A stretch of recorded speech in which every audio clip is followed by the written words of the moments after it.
लोकसभा चुनाव की तारीखों के ऐलान से पहले ऑल इंडिया मजलिस-ए-इत्तेहादुल मुस्लिमीन यानी AIMIM के चीफ असदुद्दीन ओवैसी ने बड़ा ऐलान कर इंडिया गठबंधन को चौंका दिया। ओवैसी ने बिहार की 11 सीटों पर अपनी पार्टी के प्रत्याशी उतारने की घोषणा की है, जिसकी जानकारी पार्टी के प्रदेश अध्यक्ष अख्तरुल ईमान ने प्रेस वार्ता कर दी। उन्होंने कहा कि AIMIM बिहार की किशनगंज, कटिहार, अररिया, पूर्णिया, दरभंगा, भागलपुर, काराकाट, बक्सर, गया, मुजफ्फरपुर और उजियारपुर सीट से अपने प्रत्याशी उतारेगी। AIMIM चीफ असदुद्दीन ओवैसी ने पहले ही बिहार में अपनी पार्टी के प्रत्याशी उतारने के संकेत दिए थे। हालांकि तब उन्होंने सिर्फ बिहार की किशनगंज सीट पर ही कैंडिडेट उतारने की बात कंफर्म की थी। पार्टी के बिहार प्रदेश अध्यक्ष अख्तरुल ईमान किशनगंज लोकसभा सीट से चुनाव लड़ेंगे। साथ ही पार्टी के राष्ट्रीय प्रवक्ता सह प्रदेश युवा अध्यक्ष आदिल हसन आजाद कटिहार से प्रत्याशी हो सकते हैं। अन्य सीटों पर पार्टी ने प्रत्याशी लगभग तय कर लिए हैं, जहां ओवैसी की मंजूरी मिलते ही उनके नाम भी घोषित कर दिए जाएंगे।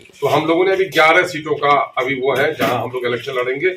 वो सीटें हैं तो अररिया, पूर्णिया, कटिहार, किशनगंज, ये चारों जगह सीमांचल के हैं। यहाँ चारों जगह पर हम लोग अपना कैंडिडेट उतार रहे हैं।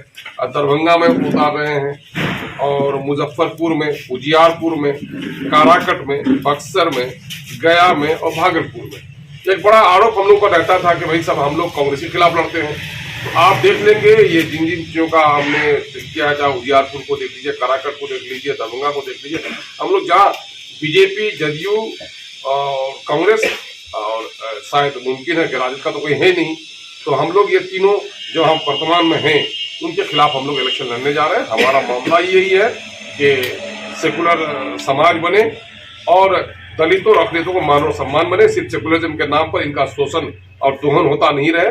बिहार की जो जाति आधारित गणना आई है उसने चौंका दिया है लोगों को कि इन दलितों ने और मुसलमानों ने हमेशा लोगों को वोट दिया, लेकिन उसकी हिस्सेदारी कभी नहीं तय की, जिसके नतीजे में आर्थिक, सामाजिक, शैक्षणिक और सरकारी नौकरियों में इनकी हिस्सेदारी अत्यंत कम है। जाहिर है कि दलितों और अखिलेतों के इस नाइंसाफी के खिलाफ तो हमारा एक मजबूत लड़ाई लड़ना हमारे लिए जरूरी है। इस वजह से पार्टी ने फैसला किया है। सर, किन्हीं पार्टी के साथ गठबंधन करके आप चुनाव लड़ेंगे या अकेले ही चुनाव लड़ेंगे? हमारी 1-2 पार्टी से भी बात चल रही है और वो हमारे नेशनल प्रेसिडेंट जनाब बैरिस्टर असदुद्दीन ओवैसी साहब से हैदराबाद कई जगह के लोग गए हैं। हम लोगों ने कहा कि जो कुछ भी हमारी पॉलिसी बनेगी, लेकिन हमारा मामला चूंकि वहां से तय होता है, तो अभी कई जगह के जो प्रत्याशी लोग हैं वो लोग हैदराबाद गए हुए हैं और एलायंस के सिलसिले में बात वहाँ चल रही है। सर, 11 सीटों पर प्रत्याशी भी चयन हो जाएगी? नहीं, प्रत्याशी का मामला अभी अंडर कंसिडरेशन है, और लेकिन ये है कि सीटों के बारे में हम लोगों ने ये प्रस्ताव दिया है। सर, आप प्रदेश अध्यक्ष आप किशनगंज की लोकसभा सीट से चुनाव लड़ेंगे? जी, मेरा तो ऐलान भी कर दिया है पार्टी के नेशनल प्रेसिडेंट जनाब बैरिस्टर असदुद्दीन। किशनगंज के अलावा और भी प्रत्याशी की घोषणा हुई है? नहीं, घोषणा तो मैंने कहा ना कि इन सीटों का चयन हुआ है, इन सीटों का चयन हुआ है, अब प्रत्याशियों का चयन होगा। मुद्दा क्या रहेगा? मुद्दा हमारे लिए तो वही है कि इस मुल्क में कम्युनिज्म ने नुकसान पहुंचाया और धोखेबाज सेकुलर ताकतों ने धोखा पहुंचाया है। दलित जो मूल निवासी रहे इस देश के, जो अकलियत के लोग हैं, उनके साथ नाइंसाफी होती रही है और आज देश तरक्की कर गया है। वो पट्टियां जो जहां मुसलमान हैं वहां पर तरक्की नहीं है। आप सीमांचल में रह रहे हो, बता लो, सीमांचल का पर कैपिटा इनकम आज भी सबसे कम है, नौकरी में हिस्सेदारी सबसे कम है। मामला यही है कि राज्य के दूसरे हिस्सों में भी हमारी हकमारी हो रही है। हम लोग तो चाहते ही हैं कि भाई हम लोग ये है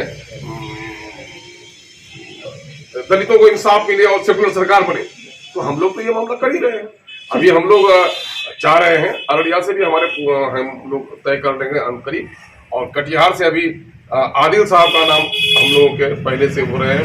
उन्होंने असेंबली इलेक्शन भी छोड़ दिया था पार्टी के कामकाज की वजह से और पार्टी के समर्थित कार्यकर्ता रहे, काफी दबाव है, तो आदिल हसन एडवोकेट वहां पर अभी उस पर पार्टी ने उसका प्रस्ताव भेजा।